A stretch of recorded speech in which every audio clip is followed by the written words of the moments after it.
Welcome to the Moser On Manufacturing podcast, brought to you by Jacket Media Co. I'm just wild about Harry, and Harry's wild about me. Hello, everyone. This is Lou Weiss from Manufacturing Talk Radio. I'm a little bit different today because Harry got me this Manufacturing is Cool t shirt. He has one. And so I didn't want him to be alone with this. So I love this t shirt. So, uh, But Harry, by the way, as long as Lou has brought up the T-shirt, anybody out there that would like a manufacturing is cool T-shirt made in the U.S. out of U.S. cotton, they have to submit an original, previously unknown case of reshoring to Harry, and Harry will send them a T-shirt. so what's your email? Harry.moser, M-O-S-E-R, at reshorenow.org. Now, I can't guarantee you the physique that Lou has to wear it, but you'll have to do the best with what you can. Small, medium, large? Small, medium, extra large, large, extra large, extra, extra large. Got it. Got it. Okay, everyone, we're here. Harry is he's our reshoring guy from Reshoring Initiative, but we're doing something a little bit different today, as you can tell. And Harry, we've done about 15 episode sessions on reshoring, and you wanted to do a little bit of a change. So why don't you give us a little explanation about why the change? Yeah, I think we've done a good job on the sessions. They've been a lot of fun. We always have a good time and got some good information out. But I had a unique experience a couple of weeks back, and I said, this is the summer. It's time for a break, right? And I also I included this also in our newsletter that's about to go out. I wanted to show that Harry occasionally does something other than work, because most people think I work 24 hours a day, 7 days a week.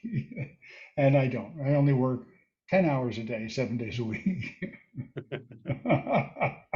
Anyway, so something special. So August 2nd to 7th, so about 5 days, I was at something called Camp Kotok, okay, which is an event organized by David Kotok, who's the chairman of Cumberland Advisors. So David's a noted financial asset analyst, monetary economist, asset manager. His firm manages lots of money, for other people, and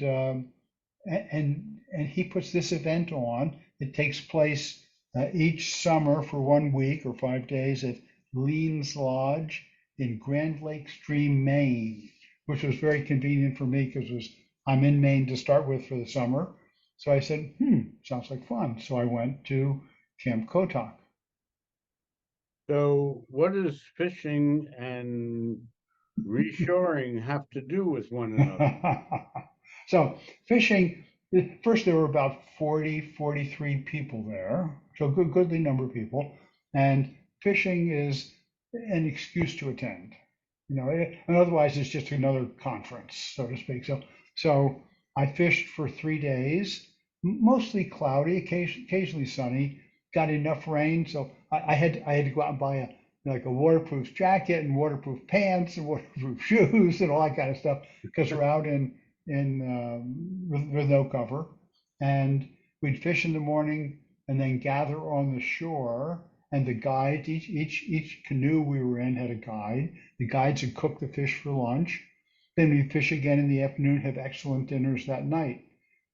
So a lot of fun. A lot of guys say, "Hey, that's pretty cool. That's a lot of fun." What kind of fish? Perch, mostly perch, some bass. Let me pull up my slides here. A fisherman has to show off a little bit here. Yeah, of So course. here's this. I'm going to show the screen. So tell me when you can see it. Yeah, there you are. And okay, you can see that's Harry on a dock next to a canoe. So these are motorized canoes. So there'll be a guide in the back and two of these economic financial analyst kind of people there. And we go out for 3 hours in the morning, and then, like I said, have lunch, and then 2 or 3 hours in the afternoon, head back in for a good time that evening. And it went rather well for me. Let's see here. So where's the 43 guys? So here's Oh, there's your 25 fish. there's my 25 fish that I caught one morning in about 3 hours. And it wasn't just that I caught my partner and I, the two guys that were in the canoe, caught like 50 altogether, and about equal numbers each, almost all perch and occasional bass. And I was very proud of it. It was like drop the hook in with a worm on it and pull it up, and there was a fish on it, kind of thing. You know, as good as you could ask for. I think I was lucky.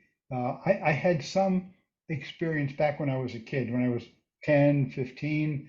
My father and my sisters would go fishing in Barnegat Bay, New Jersey. So I'm sure, Lou, you're in Jersey, so you know Barnegat Bay. Yeah. And like I said, I caught the first fish of the whole group, and I tied for the most fish with 25. My canoe mate was the other guy who had 25, and it was a very pleasing. Now it's very different from fishing in Barnegat Bay or out in the ocean, where you might catch a bluefish that's 10 pounds or 15 pounds, and these things Right. were Right. maybe a pound or something like that. So But did you win a prize for first and 25? no, but I get to brag about it. And that's what most fishermen get to do, I guess, is brag about their good times. So I was pretty happy with that. So where's the other 40 guys? Here you'll see most of them. You'll see all of them. Oh my God.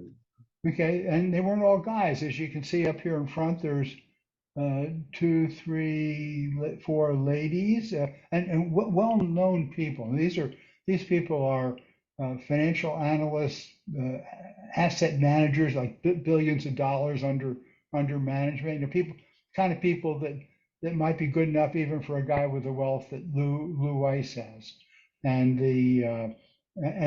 many of them I see routinely on Bloomberg or CNBC, radio, TV, what have you. Just their names keep coming up. They're the sort of the A team of financial analysis, financial commentary, and more than that. Some of them are experts on China. They're experts on the Fed. They're experts on different aspects of macroeconomics, that kind of thing. So very, very interesting group to work with. So let's talk about business. So what about the economics? What about fishing or not fishing or economics? You had a lot of good people there that are very knowledgeable in the world of economics and global this and global politics and so on. Yeah. So when did you do all the talking? You couldn't have been talking while fishing. We had a little bit of talking while fishing, but not too much, because you're like my back's to my partner or something, and therefore you can't talk so well. But we like I say, fish in the morning, have lunch, fish in the afternoon, get back in, get cleaned up, and then drink. A lot of drinking going on. Drink out on the deck of this lodge for an hour, and then come in and have dinner. Very nice dinners all the time, and then come into like a study where all the 40 people would sort of squeeze in, and 2 or 3 of them would host a topic. They'd comment on their subject that they were the experts on, and then the rest of us could ask questions, chime in, do whatever. So some of the topics that were discussed, the recent U.S. debt crisis. Remember, what, 2, 3 weeks ago, when the Republicans and the Democrats, and McCarthy and Biden, had a standoff, and finally at the last minute, before the last dollar ran out, they came up with something that pushes it off for a year or two, and lets the sort of the world continue. So there was a lot of discussion about the debt crisis. globalization, or deglobalization, which is more or less reshoring, a discussion about artificial intelligence and its impact on education, labor markets, Wall Street, et cetera. Most of them were pretty much in the view that AI is clearly coming. Some, I'd say most said, yeah, you get the new technology and that'll wipe out some jobs, but there'll be new jobs for people to do AI and to apply AI. And because of, one of my views is always that AI is automation, and some people fear automation, like the Luddites, in England. They're afraid that the machines are going to take all their jobs. And I say that since like where we're having that lunch was an island, and if you're an island and you automate the picking of bananas and coconuts, maybe nobody will have a job, not enough jobs. But since we're not an island, since we're competing with the rest of the world, to me, it's crystal clear that the US will lose more jobs to automation that takes place in China and Korea if the US does not automate than we will to jobs lost in the US because we do automate. So it's like Alice in Wonderland. You have to run as fast as you can just to stay even, and even faster than that if you want to pick up work and bring it back here by being more competitive. So I believe AI in the long run, as long as we don't have Star Wars kind of thing, I think AI will be for the better. Also talked about cybersecurity, another hot topic because of all the hacking and the Russian, Chinese, et cetera, attacking the U.S. Let me go backwards a little bit. You were talking about the debt crisis. I have my own opinion about the debt crisis, so but I won't share that with you for the moment. What is the consensus with regards to the debt crisis? Is it ever going to be paid off? Well, I'm going to differentiate between the debt crisis, which is, I guess, a regulation or law that's in the U.S. system that says that the Congress has to that when the U.S. gets to the point where it has X dollars of debt outstanding, and at the moment that's 30 trillion or something like that, that it cannot go higher than 30 or whatever the number is, unless the Congress approves it. And when the Congress approves it and bumps it up to say 33 trillion, then the government can have deficit spending for another $3 trillion until it gets to 33, and then they have the dispute again. So when you have the debt crisis, that's that debate that happened between the Republicans and Biden, and they got eventually settled.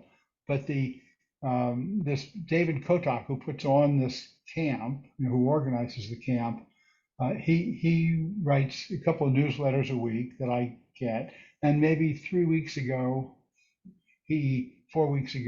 he wrote one in which he said how horrible the handling was. The Republicans shouldn't have done what they did because it in the whole debt crisis, having that limit is a mistake because it forced uncertainty, and it wound up as one of the causes of Fitch eventually reducing the U.S. credit rating from, I think, AAA to AA plus, and David concluded that because of that, interest rates in the U.S. that you and I would pay on a mortgage or a car loan, or that the U.S. pays for its debt are higher, and he calculated that it's going to cost hundreds of billions of dollars over the next decade or so because of the higher interest rates as a result of that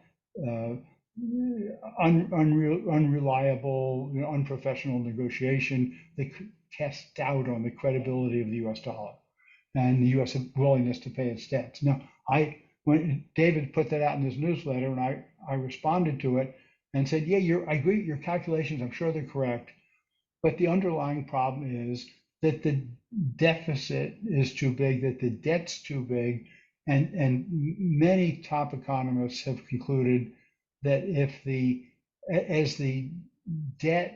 total debt to GDP ratio rises above 100, and ours is above 100, And as it keeps going up, that US growth, any country where this happened, that growth slows down and clearly interest rates go up, and the combination of higher interest rates and more debt, then the federal payments on insurance crowd out Social Security, Medicare, defense, education, safety, everything else that the society thinks should be done.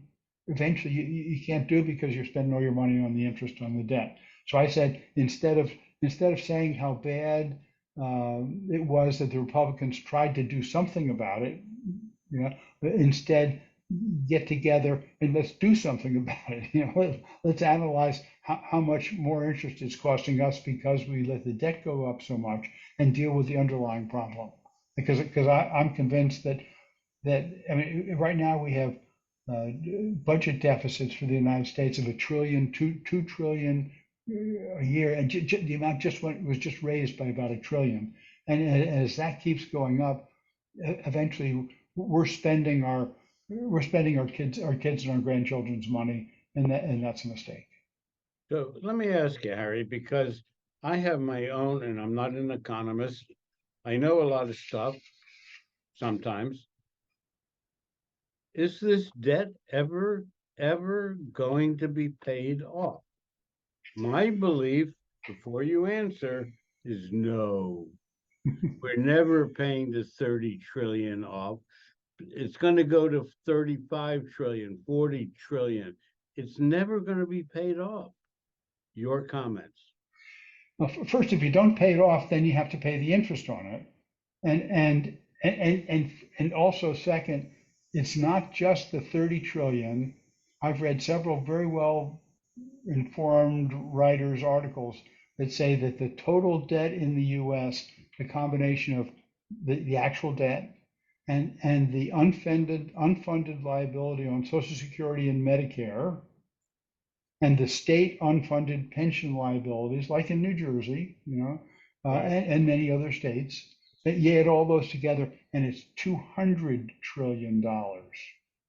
Okay, right. Okay, so which makes it even less likely to pay it off. Now, the economists that I read and respect generally conclude that first you'd have to raise either cut spending so incredibly to get out of the hole because you've let the hole get so deep. Okay, so you have to cut spending so incredibly, and people would literally rebel, or you have to raise taxes so much that it wouldn't pay for you to run a company, and I couldn't convince companies to reshore and put factories up in the United States. Okay, so that the obvious ways to solve a problem are not likely to work, and so most experts would say that what will happen is we will have significant rates of inflation, and therefore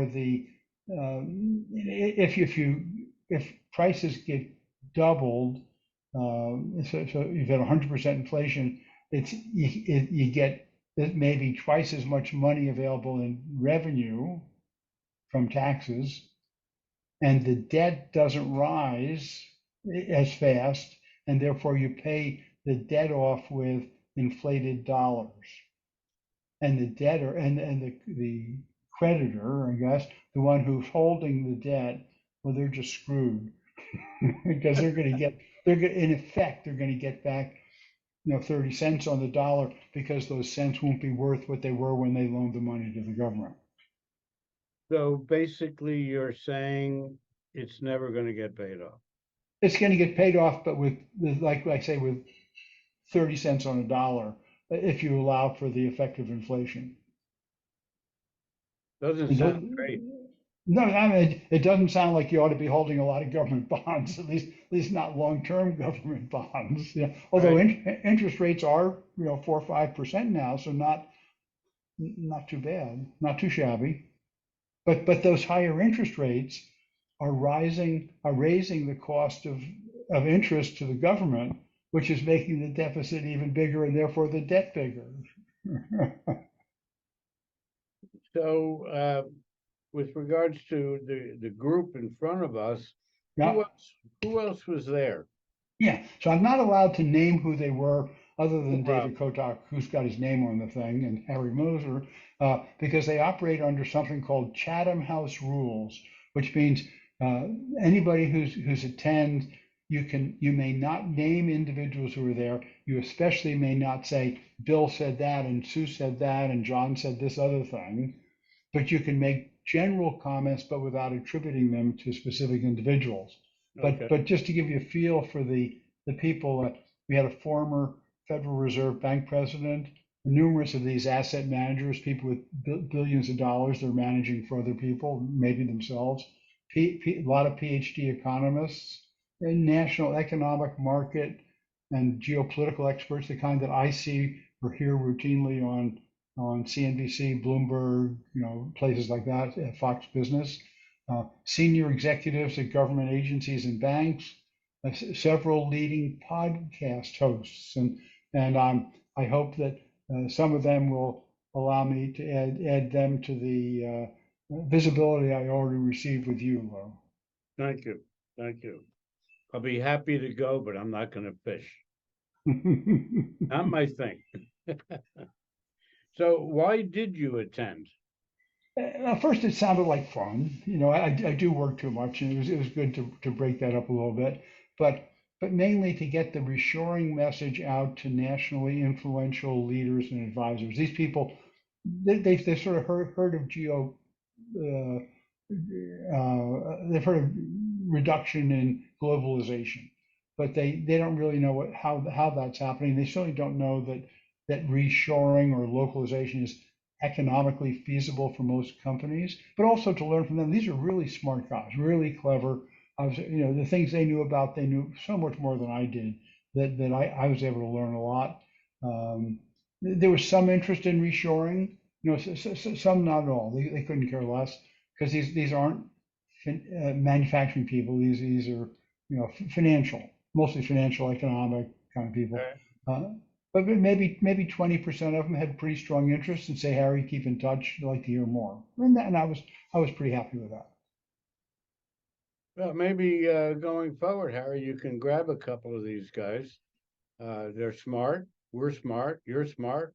I'm only so smart, and have them all on the show to talk about all these topics, not only manufacturing, but the economics, which we do talk a lot about on Manufacturing Talk Radio. We talk about. Let me show you one more slide Sure. before you set it up. Here's just another evidence that I was there having a good time. So here's a group. We went up hiking up through the hills, and really tough hiking. I'm by far the oldest in the group. I had a hard time just keep my balance on the stuff. So this is a group of us, and these guys all gave me the permission to use their photos, and we climbed up hundreds of feet, I guess, into the hills, and had a nice morning. I think it was a Sunday of the time I was there. So were they all drinking this morning? Not that morning, no, but the drinking was an important part of this. So one of the traditions of the camp is that every camper, in addition to paying, and it wasn't cheap at all, in addition to paying, had to bring 6 bottles of fine wine, quote, fine, unquote, wine. So I emailed the organizers and said, is fine $30 a bottle? For me, that's fine. That's It's more than pretty I fine. spend. That's pretty fine. Or is it 100 or is it 500? And they said, if you like it, it's okay. Kind of thing. But they didn't want you bringing, $2 chuck, or something like that. Harry, I went into New York City this past weekend with some friends, and we stayed over for 4 or 5 days. And we went to a restaurant for dinner. And at the end of the dinner, they handed us the after dinner drink menu.